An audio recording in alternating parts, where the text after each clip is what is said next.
इस वीडियो में मैं आप लोगों को ईजेएमआर का यूज़ पढ़ाऊँगा। अगर आपको ईजेएमआर से रिलेटेड समस्या है, ईजेएमआर आपको समझ में नहीं आता है, तो आपको परेशान होने की ज़रूरत नहीं है। इस वीडियो को देखने के बाद ईजेएमआर पे आपकी अच्छी पकड़ हो जाएगी। सो गाइस, ईजेएमआर ये तीनों वर्ब टू बी के रूप हैं। इसका प्रयोग किसी व्यक्ति, वस्तु, स्थिति के बारे में बताने के लिए किया जाता है। इन्हें प्रेजेंट टेंस में प्रयोग किया जाता है। इस इज एम आर का प्रयोग कहाँ किया जाता है? प्रेजेंट टेंस में। क्लियर? अब हम जानते हैं कि इज एम आर का प्रयोग कब कब, कहाँ कहाँ, कैसे कैसे किया जाता है। तो हम एक एक करके सभी को पढ़ने का प्रयास करते पढ़ते हैं। पहले सबसे एम का यूज। एम का प्रयोग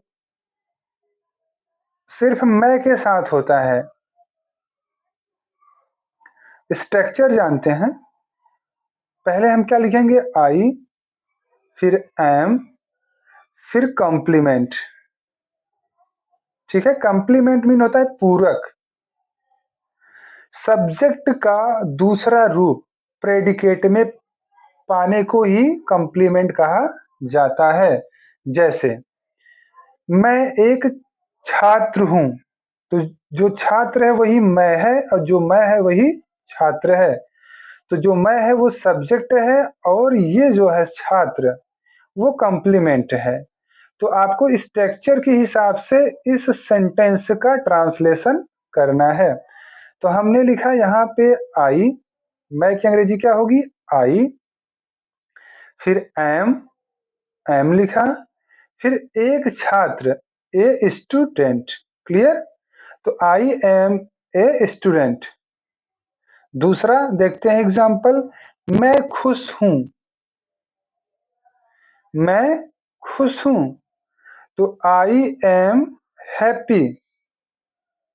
क्लियर?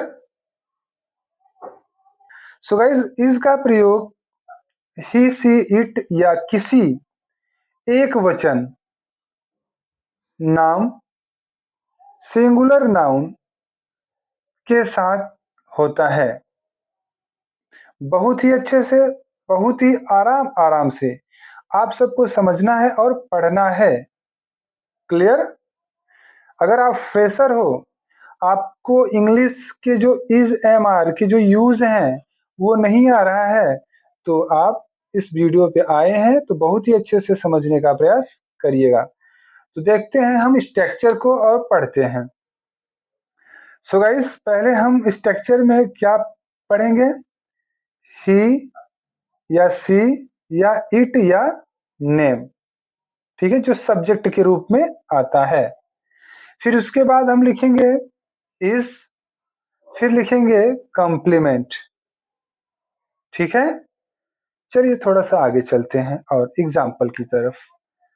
तो एग्जाम्पल में आपको देखने को मिलेगा, वह एक शिक्षक है। तो जो वह है वो क्या है? सिंगुलर सब्जेक्ट है। तो सिंगुलर सब्जेक्ट के साथ क्या होता है प्रयोग? इज। तो हमने लिखा वह की अंग्रेजी ही, अकॉर्डिंग टू स्ट्रक्चर। ही मैंने लिखा, फिर लिखेंगे इज। फिर एक शिक्षक, ए टीचर। ठीक है, वह मेरी बहन है, सी इज माई सिस्टर। यह एक बिल्ली है, it is a cat. Ram school में है, Ram is in school. Clear?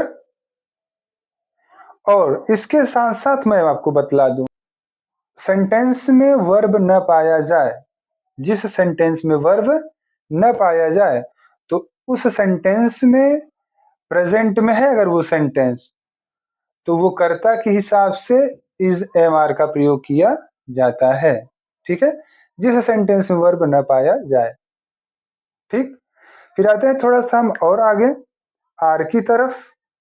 Are को भी पढ़ लेते हैं, आर को भी जान लेते हैं कि आर का प्रयोग कौन से सेंटेंस में किया जाता है। सो गाइस, आर का प्रयोग यू, वी, दे या बहुवचन प्लूरल नाम के साथ होता है। Structure you, we, they plural noun plus are और कॉम्प्लीमेंट। ठीक है, पहले आप क्या लिखोगे? सब्जेक्ट लिखोगे। सब्जेक्ट में जो आपका हो, चाहे वो यू हो, चाहे वो वी हो, चाहे वो दे हो, चाहे वो कोई प्लूरल नाउन हो, तो उसके साथ आपको आर लगाना होगा। आर लगाने के बाद फिर आपको कॉम्प्लीमेंट लिखना होगा। जैसे एग्जांपल देखिएगा, तुम मेरे दोस्त हो, यू आर माई फ्रेंड। हम छात्र हैं, वी आर स्टूडेंट्स। अब देखिए यहाँ पे हम आया है, यहाँ पे तुम आया है। तो जब सिंगुलर सब्जेक्ट हो तो इज का प्रयोग, प्लूरल सब्जेक्ट हो तो आर का प्रयोग। सिंगुलर सब्जेक्ट के अंतर्गत कौन आता है? He, she, it, this, that और नेम। प्लूरल के साथ कौन से शब्द आते हैं?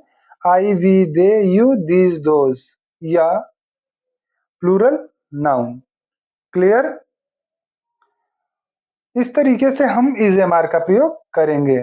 फिर आते हैं थोड़ा सा और नीचे देखते हैं। वे खेल रहे हैं, दे आर प्लेइंग।